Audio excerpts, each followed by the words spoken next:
Welcome back to another episode of Creator's Diary. This week, I wanted to jump back to my very first job that I got as a videographer.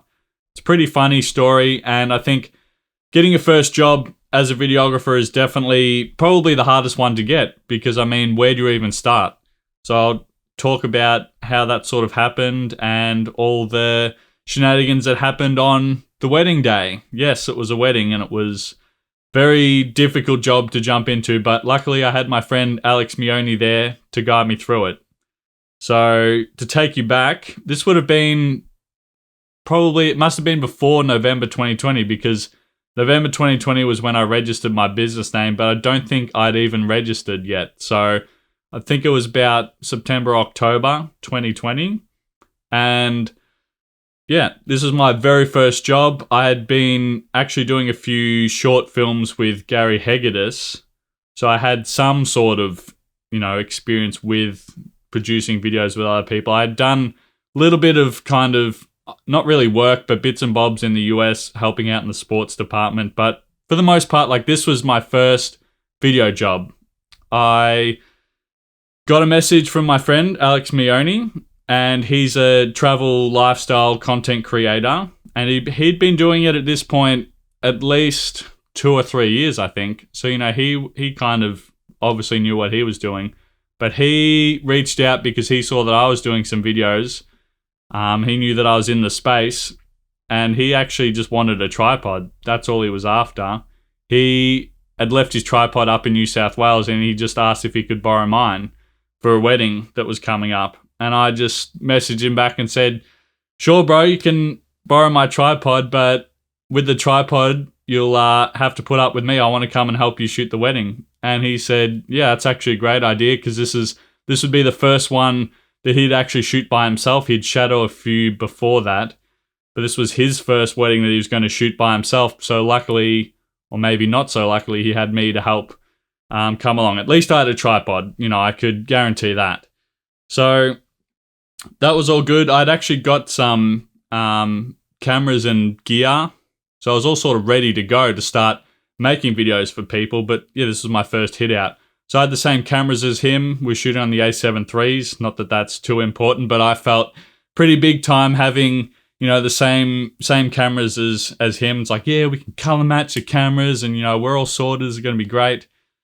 So to take you to that day, I remember rocking up in the morning at his place.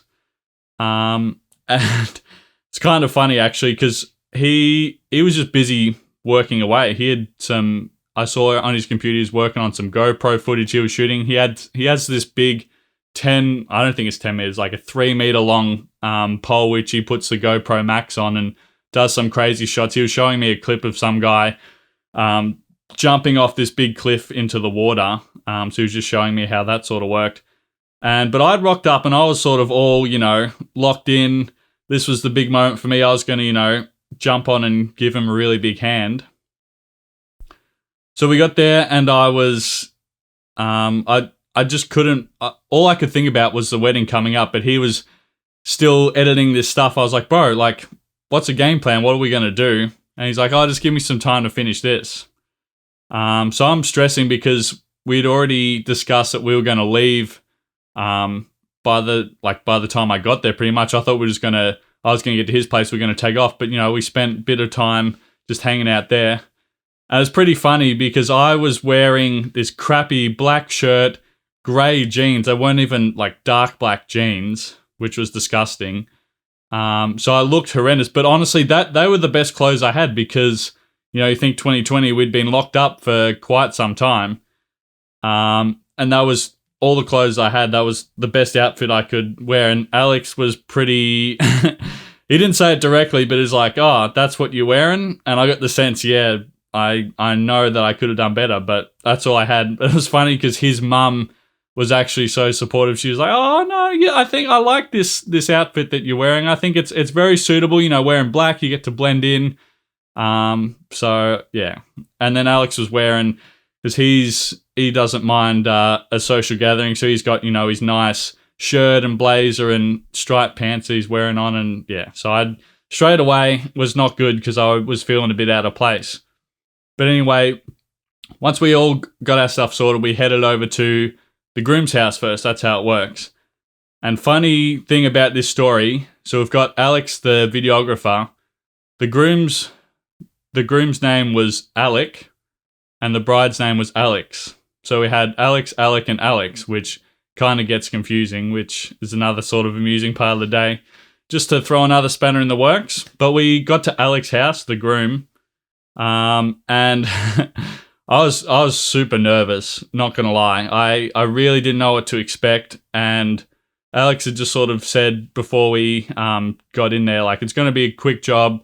We're just going to get a few different shots. And when we got in there, he basically just said, you know, it's fine, bro. Just get out of the way. I'll just get the shots here because there's not really too much to do. And so I just felt really out of place, really embarrassed because I'm sort of, you know, trying to look professional, but I didn't know what I was doing. And yeah, there was nothing for me to do either. So I just felt like a complete idiot. And then I guess we got a few shots then. I managed to get a few of the champagne, pouring the champagne, which was nothing special, but I thought it was the coolest thing. So we finished up there, went to Alex's house, the bride, and there was a bit more lively there. There's, you know, the girls getting ready and all that. Again, I didn't really jump into too much, had a bit of a chat with the bride's dad for a little bit, so that was kind of nice. We went outside the back and were doing some photo work with the photographer because if you don't know, during a wedding day, the photographer basically runs everything and then the videographer basically just gets to shadow, which is kind of cool because you don't have all that organization element of setting people up and setting up the certain shots. You can just sort of wait in the back until the photographer does it and then just jump in and get the shots that you need to.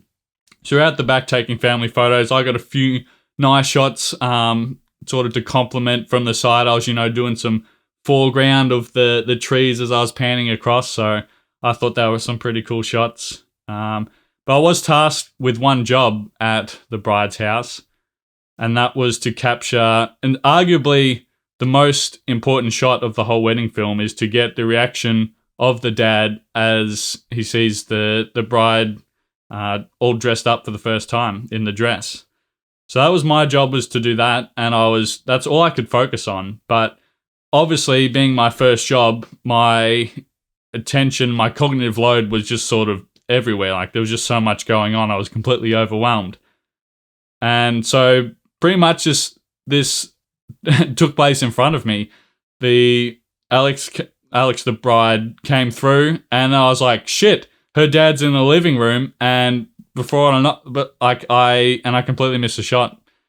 I quickly whipped and got, you know, the end part of it. So there was some sort of reaction I got there, but it wasn't the greatest shot. So off to a flying start. How good's that? But, you know, I just told Alex, sure, yep, got the shot. Let's move on. Let's get to the next place. So of course, after that, once you've gone to the groom's house and the bride's house, you go to the ceremony. So we rocked up at Potter's Cottage in Warrandyte, which is a beautiful venue. Didn't really have too much to do. We had a bit of time, actually, so we just sort of put our gear in the corner and just set up what we needed to. And my job here was not to do anything fancy, but just set up the tripod, which I'd brought with me, which Alex needed. So good on me for being a big help. Set up the tripod and basically just monitor the audio was my job. So we mic'd up the celebrant, which wasn't too difficult because I'd binge YouTube videos the night before on how to film a wedding, and one of the hacks was to at least, if nothing else, mic the celebrant because he's right in the middle, or he or she, I should say, sorry, but they'll be right in the middle of the bride and the groom, so you can sort of capture the audio of what they're saying and also the bride and the groom as well. So we did that. That was sort of no dramas. But then we did have a backup audio, which is kind of pretty funny thing. I had my Zoom recorder, which is just a recording device, connected to a boom microphone, but I didn't even have a stand or anything for the microphone. So I just, and it's the funniest thing now, I laid it in the grass behind some bushes to kind of hide it, and it was pointing up at the backs of the bride and groom where they would be when the ceremony was in full swing. Which is completely stupid because putting it on the ground, you're just going to get all the noise of the vibrations and probably the bushes as well. So that's not good. And then also the microphone's pointing at their backs. So all you're going to hear is a muffled sound. It's not even going to be clear if you can hear them at all. So that was kind of stupid looking back on it, but we live and we learn. And what was more funny about that moment is that the ceremony was actually, it wasn't completely outside, but it was, there wasn't any roof there. And of course, it started raining. So the ceremony was already delayed by 15 minutes because it started to sprinkle. People were spreading back out to the corners just to stay under cover.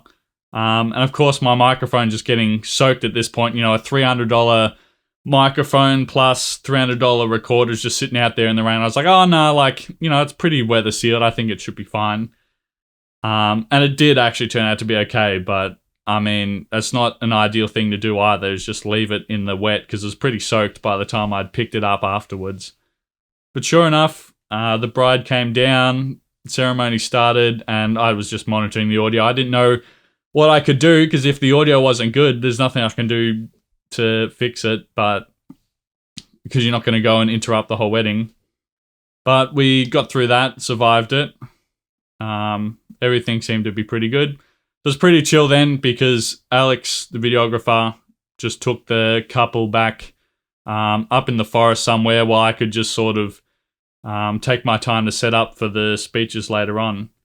And the funny microphone setup for this one too is because I set the boom microphone, I had a little stand for it, which I actually put on the floor, which seems really stupid now in hindsight, but I put it on the floor with the recorder connected to it to capture some audio, but it wasn't close enough and people kept knocking it as well when they went past, so it just didn't even make any sense to do that. But luckily, what saved the day was we got, and because we didn't know how else to do it, because there's obviously multiple people talking and there wasn't a podium or lectern for someone to talk at, which there are at some weddings. So they were just sort of standing up wherever they were to talk. So we thought, how the hell can we mic this? So what we did, the old trusty lav, we put it on top of the speaker and just dangled it down. So the little mic, the lav capsule, is just in front of the speaker. So we didn't plug it into the mixer, like the DJ mixer or anything like that. We just dangled it from the speaker where the audio is coming out. And definitely not the best way to get the best possible audio because the speaker's all crackly, and when people are talking, sometimes they bump the microphone and it's just not ideal at all. But somehow it worked, and I think for Alex's first wedding by himself, or leading the wedding, I should say, and the first ever shoot really that I've been on, I think we did an okay job. It just it went into a party, you know, as it does at the end of the wedding with everyone dancing. Just got a little bit of B-roll. That was all I had to do. I think that was quite enough. I think I'd already proved myself worthless by that point. And then we, sort of finished up and went home. But what was really great about that opportunity is one, just being alongside Alex. I mean, I didn't really have too much to actually do, so I was able to learn and see what he did. I remember him just, when we had some time, he just got the drone out, which I'd never even really seen a drone before. He just held it in his hands and popped it up. I thought, this is freaking sick. He got a few cool shots, and I think it just showed that I was, well in over my head. And even though I thought I knew everything about video and everything I knew I was doing, but really I had absolutely not a clue, and you can't actually beat the experience of doing. And because we've since gone on to work on some weddings together, and they've been so much easier because Alex can just be like, oh yeah, I'm going to go shoot some wide shots over here if you want to capture some tights of this moment. We just have full coverage of the event. We know how to get all the good audio, how to mic people properly, and sort of the whole process of the day. So we've done, I think, 4 of them now together, and it's not really something that we do, but often, well, not often, but sometimes his friends will ask, or friends of friends will ask for him to do a wedding, and so he'll just get me along, and the dynamic duo knows what to do now. But yeah, weddings are a very different sort of game, and I think it can be a great way to learn filmmaking skills and also make a lot of money doing it as well. For example, the photographer on the day, I'm not sure how the couple found him, but he was an absolute weapon. I'm pretty sure like he'd been all over the world shooting weddings, and he is known as just, like one of the best wedding photographers. And you could just see him walking around with these 2 cameras on his belt. He's just flipping them up and getting all the shots with ease, and just really good communicating and just directing the couples on how to pose. Just phenomenal. And I remember he was walking us through I think it was at the bride's house, and we were taking some shots of the wedding dress before it was before Alex put it on. And he was just talking about light, and I'd never heard anyone talk about light before in the way that he did. He was just saying, we've got to look for lots of natural light. You see here down the hallway, the end of the hallway, there's actually a lot of light coming through, so it actually makes for this really cool shot because it's dark everywhere else. And I'm standing there looking down this hallway. I had not a clue what he was thinking about, but now with the picture in my head of what that and the knowledge that I have now, looking back at that at the point that he was making, I understand what he actually means by getting as much natural light as you can, and like there's different techniques to capture it in a soft sort of way where it looks more flattering. And so it was a huge learning experience that whole day, and it was great to work alongside Alex, and can't remember the photographer's name, but he was an absolute weapon. I could definitely get him along to shoot some photos at my wedding whenever that's not going to happen anytime soon, but at some point, like I said, absolute gun. So that was pretty much it. I just wanted to share that with you. It is a pretty funny story, and for the whole time I was just sort of way in over my head, but there was nothing more I could have done to prepare for that job. So the best thing I did was just go along and do it. And Alex and I do a lot of work now together, and we've worked on some cool projects, and we sort of have this creative understanding of one another. He can send me something and just give me a few little different directions, and I can edit it up, and there can be very few tweaks to make from there on, because we just have this understanding of each other's styles. And I think it's amazing. So those relationships are really important to form. And, I didn't get paid for that job, but it's led to so much work ever since. And I've obviously just built my skills from it. So it's amazing. Hope you enjoyed that story. I'll see you in the next episode.